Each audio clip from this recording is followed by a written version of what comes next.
Bonjour Gilles, alors c'est le feuilleton footballistique et médiatique qui a fait l'effet d'une bombe dans le monde du foot la semaine passée, le projet de Super League qui finalement ne verra pas le jour. Bonjour à tous. Effectivement, Rudy, l'idée d'une Super League a été bien loin dans les étoiles.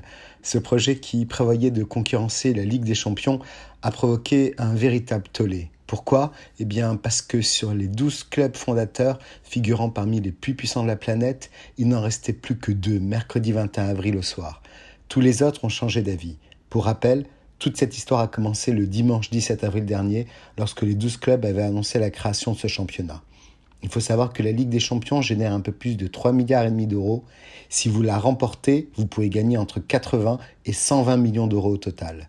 Avec les règles de la Super League, tous les participants encaissent d'emblée 250 millions d'euros chacun, juste parce qu'ils y participent. Ils cherchent à la fois plus de pouvoir politique en se détachant de l'UEFA, qui a la main sur les compétitions européennes, et plus de rentrées d'argent sécurisées, puisqu'il n'y a plus d'aléas sportifs.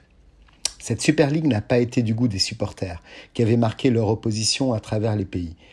Ils avaient été suivis par des joueurs et entraîneurs. L'argument principal de la création de cette Super League est purement financière. Elle intervient au moment où la pandémie a accéléré l'instabilité du modèle économique du football européen.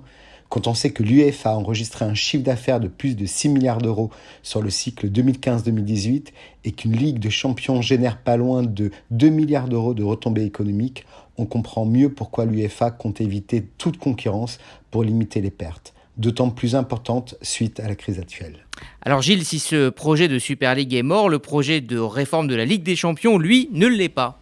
Non, effectivement, Rudy. Suite aux décisions de retrait des différents clubs anglais, italiens et espagnols, tout laissait croire à une victoire du vrai football. Pourtant, la réalité est tout autre. Le nouveau projet de Ligue des Champions, voté ce lundi 19 avril, tend de plus en plus vers un format de compétition fermée. Plus de clubs, 36 au lieu de 32, plus de matchs, plus de revenus générés, mais tout cela au profit des clubs les plus puissants d'Europe, qui seront favorisés dans le processus de sélection.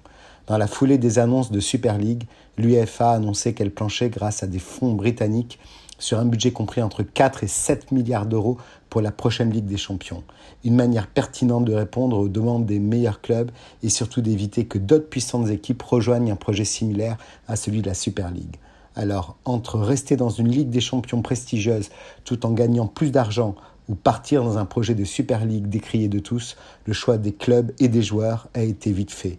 Et ce feuilleton n'aura finalement duré que quelques jours, Rudy. Bonne semaine à tous.